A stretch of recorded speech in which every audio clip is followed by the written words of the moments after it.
There are people out there who know exactly what they're in. They know it's codependency, they can describe the mechanism, they understand what it does over time, they know where it's headed, and they stay anyway.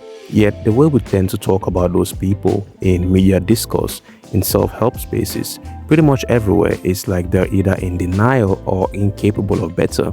Like awareness that doesn't lead to living is somehow not real awareness at all. I think that framing is wrong, and I've been wanting to say so for a while. What finally pushed me to actually make this video was an analysis of Oregairu that I recently saw. Genuinely beautiful piece, by the way. One of the more thoughtful things I've seen on that show. And towards the end, it landed on a conclusion that I haven't been able to stop thinking about.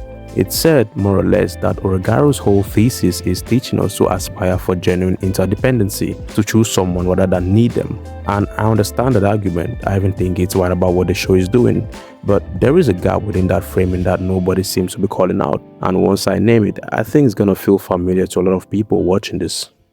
One thing I need to be clear about before anything else, because if I don't establish this up front, the rest of the video is gonna get misread, is that I am not here to take shots at Oregairu. That show is one of the most honest pieces of storytelling I've seen about what genuine connection actually costs, and it earns everything it concludes, plus it has one of my favorite characters of all time in Yuga. What Oregairu does, and this is worth thinking about for a second because it's actually impressive, is take 3 specific people over the course of 3 seasons, put them through something genuinely difficult, and the mask they wear, the way they protect themselves by keeping everything at a comfortable, manageable distance, the pain they cause each other in the process of trying to be real, none of that gets hand-waved. The show makes them pay for every inch of emotional ground they cover, and at the end of it all, they arrive at this idea of choosing each other rather than needing each other, of loving from a place of some kind of wholeness rather than from a place of dependency. The conclusion is earned, they bled for it. So when I talk about a gap in how that thesis gets presented, I'm not talking about the show. The show is completely fine. What I'm talking about is the distance between what the show does and what happens when someone pulls that conclusion out, separates it from the specific people and specific journey that produced it, and offers it to a general audience as a standard to measure yourself against. That analysis I mentioned said Oregairu teaches us to aspire for this kind of relationship. I get where it's coming from. But aspire is doing a lot of work in that sentence, because to aspire for something, you have to at least have access to the conditions for attempting it. I keep coming back to what it actually took for Hiki and Yukino and Yui to get to where they got. And I think if you look at it closely, it wasn't just willpower or emotional maturity or some internal decision to become a healthier person, even though those things are a part of it. It was a specific configuration of circumstances. They had each other, 3 people in the same orbit, with enough shared history and enough proximity that the work of becoming real with each other was even structurally possible. They had time, 3 seasons of that time. And the story they were living in held space for all of that without rushing the process, without forcing a resolution before they were capable of reaching one honestly. Most people do not get 3 seasons. Most people get a conversation or a rough patch or the accumulated weight of everything that happened to them long before they ever met the person they are with now. And some of what people carry, the kind of damage that goes in early and deep, the stuff that gets woven into how you understand yourself before you even realize it's happening, some of that makes the foundations for genuine interdependency out of reach. You cannot build towards wholeness from a starting point the world never gave you, and taking the Oregairu trio's destination and presenting it as a thing everyone should be working toward, without explicitly highlighting what it took for them to get there, without naming the conditions they had that a lot of people simply do not have. That turns inspiration into pressure. Pressure that lands hardest on the people who can least afford it. The Oregairu thesis is a real beautiful thing, and I'm not saying people shouldn't aspire to it if they have the means to. What I'm saying is that it has an almost invisible condition attached to it, something it assumes about the person receiving it that it never actually says out loud. And when you present it as universally aspirational without naming that condition, you're telling everyone who can't meet it in the relationship they're actually in, the one getting them through the day, is a lesser version of love. That people who can achieve genuine interdependency are the ones who did something right, and the people who can't are the ones who didn't. And my friends, that is a conclusion I just cannot get behind. Quick one here.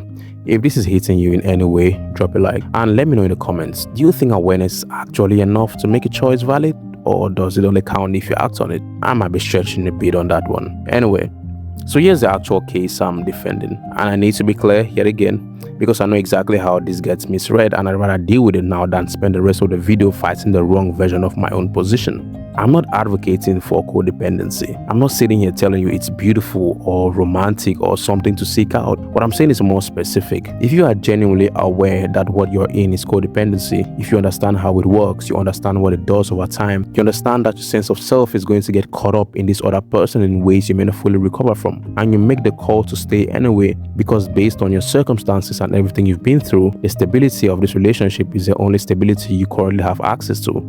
I respect that. I don't advocate for it, I don't advise it, but I will not call it wrong, and I don't believe anyone outside your experience has a standing to either. I'll also say, because this matters as well, that whether any particular choice is wise is entirely subjective and entirely dependent on the person making it, because wise relative to what standard? If the standard is the Oregairu thesis, the ideal of choosing without needing, then sure, conscious codependency falls short, but that standard assumed conditions you may not have. Holding someone to a benchmark they were never set up to reach and calling it wisdom isn't actually wisdom, but rather just a particular kind of cruelty that has learned to wear the right vocabulary.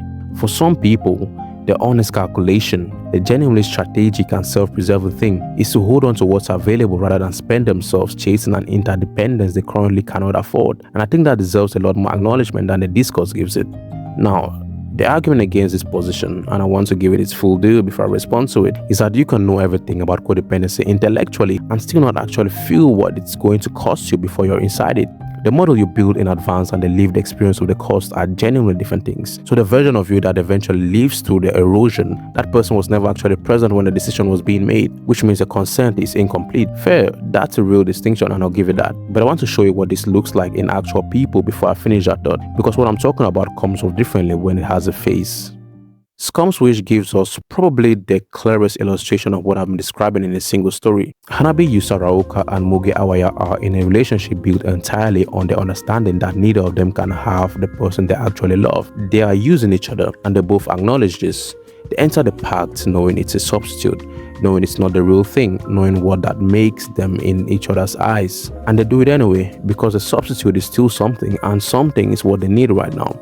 What I find genuinely compelling about Scum's wish is that it gives us two different responses to that dynamic sitting right next to each other, and it doesn't rank them. Hanabi eventually pushes towards something realer. She wants to find a way out of the substitute, and a significant part of her arc is the attempts to do that. Mugi largely stays where it's comfortable. He knows what he has, he knows what he can't have, and he comes to a different conclusion. This is where I can breathe. This is where the ground is solid. I'll take it. And Scum's wish respects both of those trajectories with the same honesty. It shows you what Hanabi's reaching cost her, and it shows you what Mugi's staying cost him. And then it lets you sit with both of them without telling you which one was more correct. It lets you decide how you want to interpret them. That's everything I've been saying so far in action. The show trusted that both choices made sense given the people making them. But if I had to point to the single clearest moment I've encountered of a person making a conscious choice to stay inside a dependency, with full information at the worst possible moment, with complete clarity about what she was doing and why, it is the ending of White Album 2, the anime. From what the anime gives us, that final scene does something I genuinely haven't seen done with this much honesty anywhere else.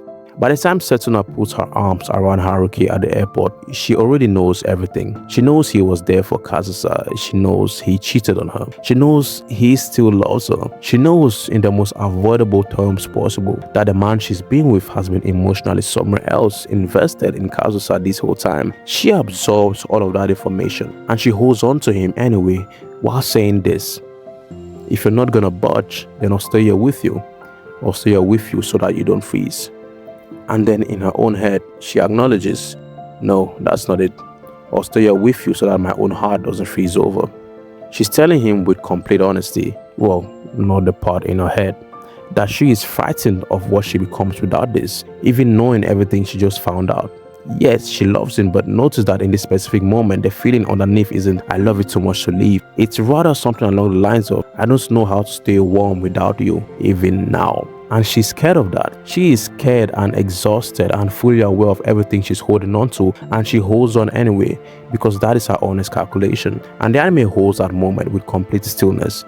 It shows her making a conscious choice under full information at the highest possible emotional cost, and it respects her enough not to tell her she was wrong. That is the point I've been making this whole video, standing in an airport, played out in real time. To be clear, Setsuna is the one dependent on Haruki in this case. It doesn't look mutual. Back to the objection I set aside, the sharpest version of it, and I want to quote this directly because I think it deserves to be heard properly. I always quote them, don't I? Your whole position rests on awareness, on this idea that if you know what you're walking into, your choice is valid and it's yours. But you literally cannot fully consent to something you haven't experienced yet. The version of you that lives through the erosion, whose sense of self actually starts to dissolve, that person wasn't present when you decided this was okay. They never got a vote. Fair, and I will acknowledge it. Knowing and feeling are two different things. The intellectual model you build of what codependency will cost you and the actual lived experience of that cost are not the same. That is correct. But here's the thing. The self that lives through that erosion is still me, is the same person. I'm not going to split myself into a past self and a present self just so I have someone to assign blame to for a decision that was mine. If I walked into something with the understanding I had at the time and the experience of it turned out heavier than I modeled, that weight is still mine, just as much as the original choice was. I own both of them. You don't get to claim their decision and then disown the consequence the moment it gets harder than you imagined. It just be you looking for a more elaborate way of running from yourself. And I know that most people probably cannot do this. That for most people, at some point, looking back at a codependent relationship is going to involve some version of, why did I stay so long? Or why didn't I see it sooner? I understand that. But the people this video is for, the ones who actually can do it, who can carry the weight of what they choose without resentment towards themselves for having chosen it. Those are the people I wanted to speak to. One more thing I want to address before I close, because it would be dishonest not to. Everything that I've said so far has been from the perspective of the person choosing to be codependent, the one doing the dependent. But codependency is rarely equal, and one person in these situations usually needs the other considerably more. The person being leaned on carries a completely different kind of weight that I haven't touched on yet in this video. What it means to be someone else's anchor when you never volunteered for it. What it does to you when the thing holding someone else together is you, and you can feel that, and you can't extract yourself without feeling like you're causing destruction. Coincidentally, this goes hand in hand with unrequited love, and I have a video planned for that, so stay tuned. And if you made it this far, subscribe. You're most likely exactly the kind of person this channel is built for, and I'd love to have you around for the next one.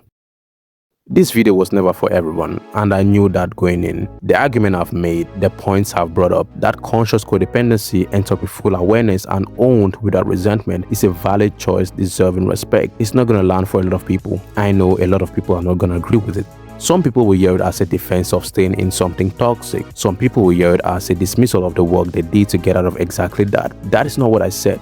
And if you heard it that way, I'd ask you to contemplate with what I actually said, because there's a specific person this is for, and it might genuinely not be you. The person it's for is the one who already knows, who looks at the full picture of what they were in at some point, not just the comfort of it, but the cost of it all, and made the call to stay, who isn't naive, who isn't failing to do the work, who just did the honest maths of their own life with the materials their own life gave them, and arrived at a different answer than the one the discourse kept pushing towards them. That person has been told in 100 different ways by 100 different well-meaning arguments that what they choose is a lesser version of love, that with more healing, more strength, more of whatever the right internal resources, they would have arrived somewhere realer. And I'm here to say, maybe, but the version of love you found inside the limits of what we were working with was still real, and real under the right conditions is enough. If you're that person, own it. You have my respect.